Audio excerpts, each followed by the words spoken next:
Amount डाल देंगे 20,000 और बाय में आ जाएगा बैंक, एंटर करके सेव करते हैं और इतने अपन एच से बैंक चलते हैं। अब बैलेंस शीट के लिए आप बी प्रेस करेंगे, बैलेंस शीट आ रही है 20,61,111, सबकी इतनी आ रही है। अपन एच से बैंक चलते हैं, प्रॉफिट एंड लॉस और मिला देते चलिए। अब अभी तक हमने आपको टैली में स्टार्टिंग की कैपिटल की एंट्री की थी अपन ने। बैंक लोन अपन लेते हैं तो बैंक लोन में आपको इंटरेस्ट वगैरह इंक्लूड करते हैं, वो सब भी हमने आपको बता दिया। उसके परचेज सेल्स एस वाउचर में, इनवॉइस वाउचर में, दोनों में हो गए। एक्सपेंसेस, इनकम, लॉस हमने आपको सबकी एंट्री बता दी और डेबिट नोट और क्रेडिट नोट भी बता दी। इतने में कोई डाउट हो तो पूछ लीजिए, इतने में आप लोग कोई डाउट हो तो पूछ लीजिए। सर नहीं है आप लोग, किसी को कोई डाउट नहीं, आगे बता दें। इसके बाद आप लोग जब टैली में वर्क करते हैं, अभी अपन इसमें संपत्ति खरीद रहे थे, अपन जब बिजनेस में वर्क करते हैं तो अपन संपत्ति खरीदते हैं। आप लोग एंट्री करते थे फर्नीचर खरीदने की। आप लोग जो फर्नीचर खरीदते थे, अगर आप उसको नगद खरीदते हैं तो एंट्री किसमें करते थे? पेमेंट वाउचर में करते थे। और अगर आप वो संपत्ति उधार खरीदते थे तो एंट्री किसमें करते थे? General voucher. उससे पहले आपको संपत्ति और माल में डिफरेंस पता है? माल क्या होता है? जो अपन बेचने की, मतलब जो बेच के आप लाभ कमाने के उद्देश्य से खरीदते हैं। माल अपन बेचते हैं फिर उस पर अपन लाभ कमाते हैं, वो होता है माल।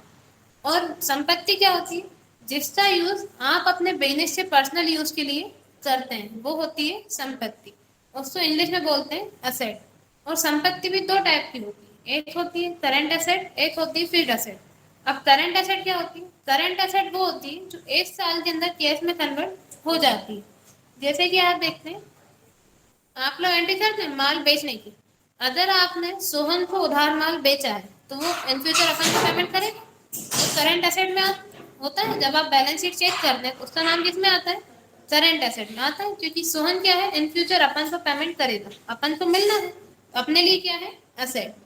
और करंट एसेट क्या होती है? जो 1 साल के अंदर कैश में कन्वर्ट हो जाती है, वो होती है करंट एसेट। और फिक्स्ड एसेट क्या होती है? ऐसी संपत्ति जिसका यूज आप अपने बिजनेस के पर्सनल यूज के लिए कर रहे हैं और उसका यूज आप लंबे टाइम तक करते हैं, वो होती है स्थायी संपत्ति।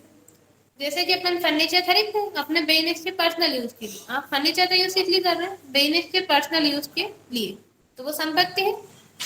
आप कोई फैन वगैरह खरीदते हैं, वो भी क्या है? संपत्ति है।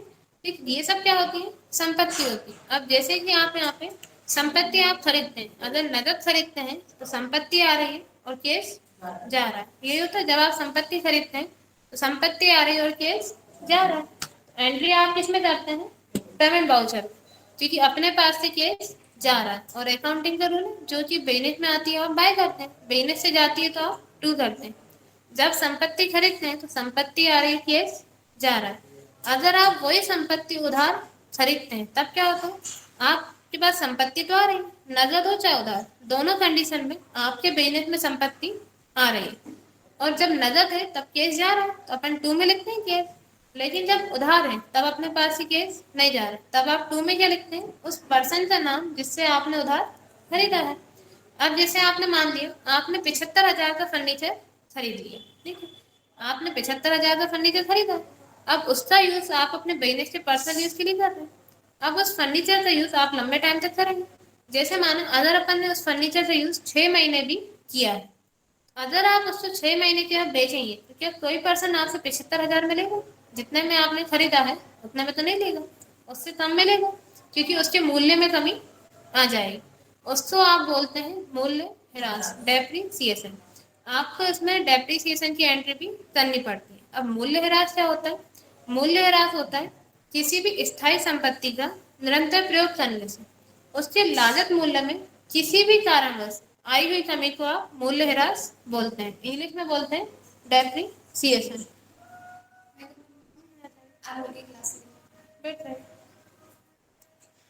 अब वो कमी किसी भी रीजन से आई हो, स्थायी संपत्ति की जो लागत मूल्य है उसमें कमी आई तो उसको आप बोलते हैं मूल्य ह्रास। जैसे कि अपन ने 75,000 में खरीद लिया, अपन उसका यूज करने के बाद जब आप उसको सेल कर रहे हैं तो क्या कोई आपसे 75,000 में लेगा? नहीं लेगा।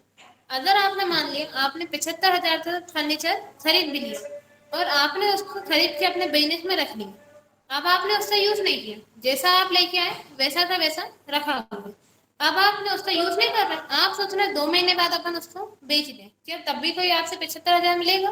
नहीं लेगा, क्योंकि आपने उसको खरीद लिया और 2 महीने तक वो आपके पास रखा हुआ, भले वैसा का वैसा पेज रखा हो, तब भी कोई पर्सन आपसे उसको 75,000 में नहीं लेगा, क्योंकि उसके लागत मूल्य में कमी आ जाएगी। उसको आप बोलते हैं डेप्रीसिएशन।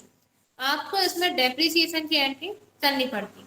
अब उसके लिए पहले अपन कैलकुलेशन करते हैं, फिर आप उसकी एंट्री करते हैं। आज हम आपको कैलकुलेशन बता देते हैं, कल उसकी एंट्री बता देंगे।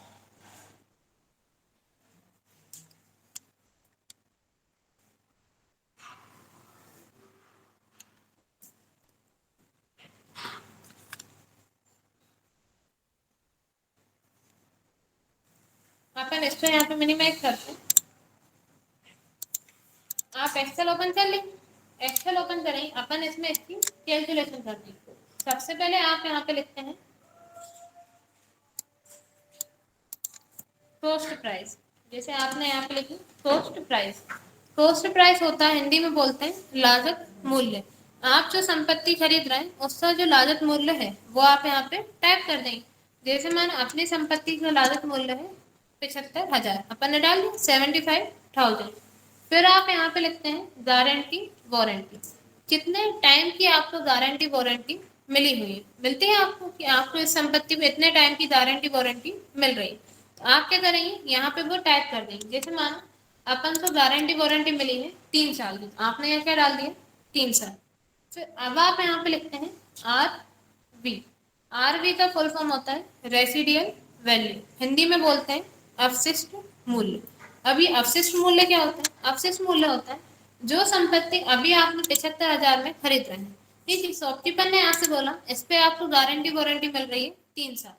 अब आप उसमें 3 साल बाद हमारी 75,000 की संपत्ति कितने में चली जाएगी, मतलब जो फर्नीचर अभी आप 75,000 में खरीद रहे हैं, 3 साल बाद ये फर्नीचर कितने में चला जाए, तब आप क्या करते हैं, यहाँ पे वो टाइप कर देते हैं। जैसे उस पर्सन ने आपसे बोला कि जो अभी आपके 75,000 है संपत्ति का लागत मूल्य, 3 साल बाद ये आपका 40,000 में चली जाएगी, मतलब ये फर्नीचर आपका 40,000 में चला जाएगा। ये क्या हो जाएगा, इसका अवशिष्ट मूल्य, रेसिडियल वैल्यू, ठीक। अब आप यहाँ पे निकालते हैं डेप। अब आप डेप कितने अमाउंट पे लाएंगे, इन दोनों के बीच का जो डिफरेंस है लागत मूल्य और अवशिष्ट मूल्य, इन दोनों के बीच का जो डिफरेंस रहता है डेप आप लाते हैं उस पर। आप यहाँ पे इक्वल लाएंगे कॉस्ट प्राइस का, सेल एड्रेस नहीं, इसमें से आप माइनस कर देते हैं रेसिडियल वैल्यू, एंटर करेंगे तो अमाउंट कितना आया 35,000। अब आप डेप कितने पे लाएंगे 35,000, क्योंकि लागत मूल्य कितना था, कॉस्ट प्राइस थी 75,000, गारंटी वारंटी मिली थी आपको 3 साल। 3 साल बाद ये फर्नीचर अपना 40,000 में चला जाए, तो अपन डेप कितने पे लाएंगे, इन दोनों के बीच का जो डिफरेंस है मतलब 35,000। अब आपने इतना तो यहाँ पे निकाल लिया, अब आपको निकालना पर ईयर डेप। 1 साल में इस संपत्ति पे कितना डेप लग रहा है, कि आपने यहाँ पता करना है 1 साल में आपके इस फर्नीचर पे कितना डेप लगेगा। तब आप यहाँ पे इक्वल लगाते हैं, आप इस पे डेप लाएंगे जो इन दोनों के बीच का डिफरेंस है। आप यहाँ पे डेप का सेल एड्रेस ले लेंगे और आप इसमें डिवाइड कर देते हैं गारंटी वारंटी, कितने टाइम की मिली है 3 साल। आप यहाँ पे गारंटी वारंटी से डिवाइड कर देंगे, एंटर करेंगे तो यहाँ पे ये अमाउंट आ जाएगा। आप 1 साल में डेप कितना लग रहा है, ये पॉइंट के बाद वैल्यू है और पॉइंट के बाद आप देख रहे हैं 5 से बड़ी वैल्यू है, तो अपन इसको यहाँ से हटा देते हैं, डेसिमल की बाद की वैल्यू, तो ये क्या हो जाएगा, राउंड अप करके 1 में कन्वर्ट हो जाएगा। अब 1 साल में डेप कितना लग रहा है, ये 11,667, ये तो हो गया 1 साल। अगर आपको 1 मंथ का डेप पता करना है तब आप यहाँ पे निकालते हैं पर मंथ डेप। अब आप इस फर्नीचर में 1 महीने में कितना डेप लगाएंगे, तो उसके लिए आप इक्वल लगाते हैं पर ईयर डेप का सेल एड्रेस लेंगे। 1 साल का आपको पता है, आप इसका सेल एड्रेस ले लेंगे और डिवाइड कर देंगे 12, क्योंकि 1 साल में कितने महीने होते हैं 12, तो आप 12 से डिवाइड कर देंगे, एंटर करेंगे पर मंथ का डेप यहाँ पे आ जाएगा, निकाल लेंगे। इसमें भी अपन डेसिमल के बाद की वैल्यू हटा दें, ठीक है। 1 महीने में कितना लग रहा है 972, अब आपको एक दिन का डेट पता करना है,